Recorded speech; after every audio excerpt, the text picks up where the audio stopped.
నంది శివుని వాహనంగా ఎలా మారిందో తెలుసా? పూర్వం శిలాదుడు అనే మహర్షి సంతానం కోసం తపస్సు చేస్తాడు. తపస్సుకి మెచ్చిన శివుడు ఒక బాలుడిని వరంగా ఇస్తాడు. అతడే నంది.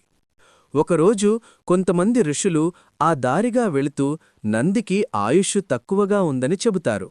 దాంతో నంది హిమాలయాలకు వెళ్లి శివుని కోసం ఘోరమైన తపస్సు చేస్తాడు.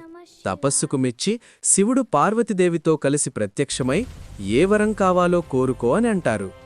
వారిని చూసిన ఆనందంతో నంది, ప్రభూ, నేను ఎప్పుడూ మీతోనే ఉండి మీకు సేవ చేయగలిగే వరమివ్వండి అని కోరుకుంటాడు. అప్పుడు శివుడు ఆశీర్వదిస్తూ, నీవు నా గణాల అధిపతిగా, నా వాహనంగా ఎల్లప్పుడూ నాతోనే ఉంటావు అని వరమిస్తాడు. ఇలా నంది శివుడి వాహనంగా మారాడు. మరిన్ని భక్తి కథల కోసం ఓం నమః శివాయ అని కామెంట్ చేసి ఛానల్ను సబ్స్క్రైబ్ చేసుకోండి.